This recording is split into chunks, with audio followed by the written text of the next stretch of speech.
শুরুতেই জানিয়ে দিব তীব্র গরমের জন্য আওয়ামী লীগই দায়ী বলছে মির্জা আব্বাস। জানিয়ে দেব গণ অধিকার পরিষদের খাবার পানি ও ফল বিতরণ। এছাড়া রয়েছে আগামী 30 এপ্রিল আওয়ামী লীগের সভা, আসতে পারে গুরুত্বপূর্ণ সিদ্ধান্ত। এছাড়া রয়েছে মানুষের কষ্টে যুবলীগ ঘরে বসে থাকে না বলছে ফজলে শামস পরশ। সর্বশেষ জানিয়ে দেব বন্ধ না করা ছাড়া জাতীয় পার্টির রাজনীতি নেই বলছে ফিরোজ রশিদ। তীব্র তাপদাহের জন্য আওয়ামী লীগ দায়ী বলছে মির্জা আব্বাস। তীব্র গরমের জন্য ক্ষমতাসীন আওয়ামী লীগ সরকারের অন্যতম দায়ী বলে মন্তব্য করেছেন বিএনপির স্থায়ী কমিটির সদস্য মির্জা আব্বাস। তিনি বলেন, আজকে দেশে ঋতু নেই। এখনকার মানুষজন বলতেও পারে না বাংলাদেশের কয়টি ঋতু। দেশটিকে পরিকল্পিতভাবে ধীরে ধীরে মরুকরণের দিকে নিয়ে যাচ্ছে, এর জন্য দায়ী সরকার। তিনি বলেন, 1100-এরও বেশি নদী ছিল বাংলাদেশে, কিন্তু 300-র মতো নদী নিখোঁজ হয়ে গেছে আওয়ামী ভূমিদস্যুদের কারণে। এই হলো দেশের অবস্থা। অন্যদিকে ঢাকা শহরে ইট পাথরের কাঠ পাথরে ভরে গেছে, গাছ দেখা যায় না। ঢাকার চারপাশে জলাশয়গুলো ভরাট হয়ে গেছে। সরকারের মদতপুষ্ট ভূমিদস্যুরা তা ভরাট ও দখল করে নিয়েছে। ভূমিদস্যুদের সঙ্গে সরকারের তলে তলে যোগাযোগ আছে। রাজধানীকে কৃত্রিম মরুভূমি বানানো হচ্ছে।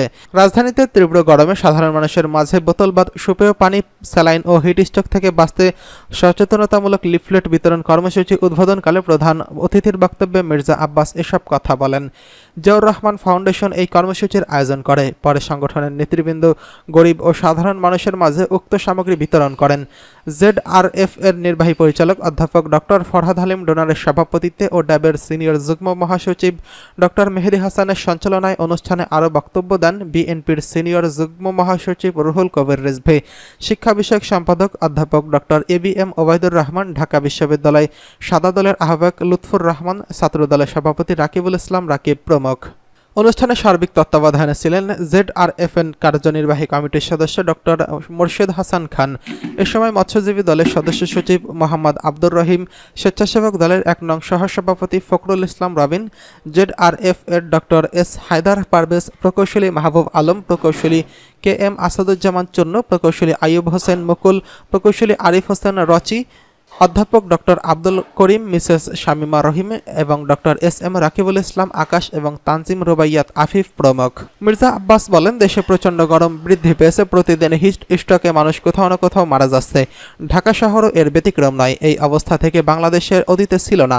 এই অবস্থায় সাধারণ মানুষের জন্য সহায়তার জন্য ZRF পানি ও স্যালাইন বিতরণের উদ্যোগ নিয়েছে। কারণ আমরা রাজনীতি করি মানুষের সমাজের কল্যাণের জন্য। ZRF শীত গরম সহ প্রাকৃতিক দুর্যোগ এমন উদ্যোগ নিয়ে থাকেন। তিনি বলেন, একজন নাকি হিট অফিসার নিয়োগ দেওয়া হয়েছে, তাকে বলবো সরকারকে বলুন ঢাকার চারপাশের খালগুলো খুলে দিতে, ভূমিদস্যুদের বিরুদ্ধে ব্যবস্থা নেওয়ার কথা বলুন, না হলে সারা দেশের জন্য পানি আনতে হবে। আজকে ঢাকা শহর সহ দেশকে মরুকরণ করা হচ্ছে। এসব নিয়ে কথা বলুন, তবেই বুঝবো আপনি দেশ ও ঢাকাকে ভালোবাসেন। রুহুল কবির রিজভী বলেন, তীব্র তাপদাহে মানুষের রুদ্রশ্বাস হয়ে উঠেছে। শ্রমজীবী ও নিম্ন আয়ের মানুষের পাশে দাঁড়িয়েছে ZRF। এর কারণ রাজনীতির মূল উদ্দেশ্য মানব সেবা, যার নেতৃত্বে রয়েছেন তারেক রহমান। এদিকে গণ অধিকার পরিষদের খাবার পানি ও ফল বিতরণ। তীব্র তাপদাহ থেকে স্বস্তি দিতে মানুষের মাঝে খাবার পানি ও ফল বিতরণ করেছেন মশিউজ্জামান এবং ফারুক হাসানের নেতৃত্বাধীন গণ অধিকার পরিষদ।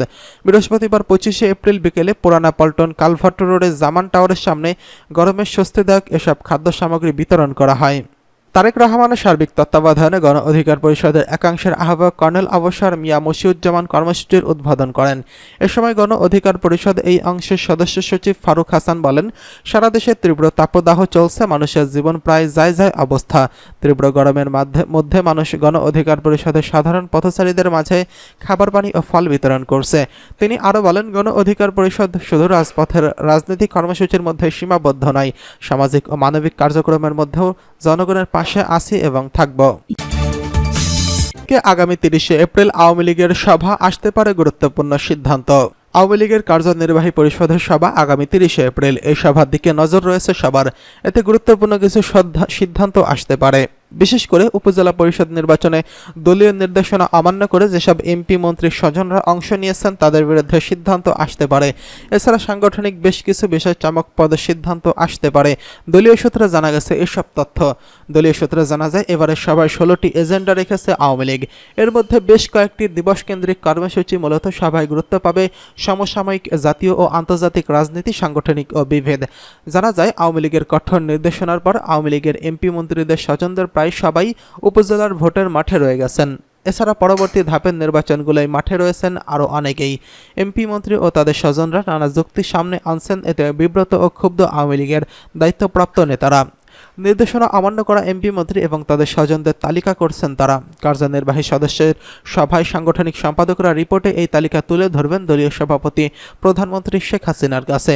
এ বিষয়ে জানতে চাইলে আওয়ামী লীগের অন্তত 3 জন সাংগঠনিক সম্পাদক যুগান্তরকে বলেন, দলের নির্দেশনা অমান্য করে যেসব এমপি মন্ত্রীর স্বজনরা উপজেলা নির্বাচন করছেন তাদের তালিকা তৈরি করা হয়েছে। এগুলো তারা 30 এপ্রিল দলীয় সভাপতির সামনে উপস্থাপন করবেন। দলীয় সভাপতি শেখ হাসিনা এ বিষয়ে যে নির্দেশনা দেবেন সেই মোতাবেক তারা তাদের পরবর্তী সিদ্ধান্ত নেবেন।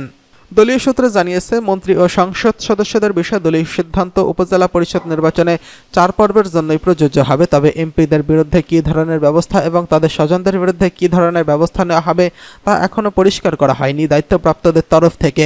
এই নিয়ে আওয়ামী লীগের কেন্দ্রীয় কমিটির নেতাদের মধ্যে রয়েছে ভিন্ন ভিন্ন মত। এছাড়া কেন্দ্রীয় কার্যনির্বাহী কমিটির গুরুত্বপূর্ণ কয়েকজন নেতা এবং সংসদ সদস্যদের স্বজন নির্দেশনা অমান্য করে ভোটে লড়ছেন। তাদের বিষয়ে দলীয় সভাপতির নির্দেশনা বা বক্তব্য কী হয় তা দেখার অপেক্ষায় রয়েছে অনেকেই। এছাড়া পরবর্তী ধাপে নির্বাচনী মাঠে আছেন এমন অনেকেই তাকিয়ে আছেন প্রথম ধাপের মাঠে থাকা বিষয়ে কী হয় সিদ্ধান্ত সেই দিকে। দলীয় সূত্র বলছে, ক্ষমতাসীন দলের সভায় বিএনপির বিরোধী দলীয় কর্মকাণ্ড এবং কর্মসূচির বিষয়গুলো দলীয় আলোচনায় আসতে পারে। বিশেষ করে উপজেলা পরিষদ নির্বাচন নিয়ে বিএনপির অবস্থান ও কর্মসূচি সার্বিকভাবে পর্যবেক্ষণ করছে আওয়ামী লীগ। মানুষের কষ্ট যুবলীগ ঘরে বসে থাকে না বলছে ফজলে শামস পরশ। যুবলীগের চেয়ারম্যান ফজলে শামস পরশ বলছেন, নিপীড়িত মানুষের স্বার্থে আওয়ামী লীগ রাজনীতি করে। মানুষ যখন কষ্ট হয় তখন যুবলীগ ঘরে বসে থাকে না। শুক্রবার 26 এপ্রিল রাজধানীর ফার্মগেটে যুবলীগের উদ্যোগে সুপেয় পানি বিতরণ অনুষ্ঠানে এসব কথা বলেন তিনি। এদিন রাজধানীর 35টি স্পটে যুবলীগের উদ্যোগে পথচারীদের মধ্যে গরিব ও মানুষের মধ্যে পানি ও ছাতা বিতরণ কর্মসূচি গ্রহণ করা হয়। অনুষ্ঠানে যুবলীগের সাধারণ সম্পাদক মইনুল হোসেন নিখিল জানান, দেশে দেশ বিরোধী শক্তি আছে, সেটা বিএনপি জামাত। বরাবরই সরকারের দোষ খুঁজতে থাকে তারা। বন্দনা করা ছাড়া জাতীয় পার্টির রাজনীতি নেই বলছে ফিরোজ রশিদ। জাতীয় পার্টির একাংশের নির্বাহী চেয়ারম্যান কাজী ফিরোজ রশিদ বলেছেন, বন্দনা ছাড়া জাতীয় পার্টির কোনো সামনের রাজনীতি নেই। একমাত্র বন্দনা করে সংসদে ঢোকা, নিজেদের কিছু আখের গোছানো। অনেক ছোট দলের কথা গুরুত্ব সহকারে ছাপানো হয়, কারণ তাদের রাজনীতি আছে।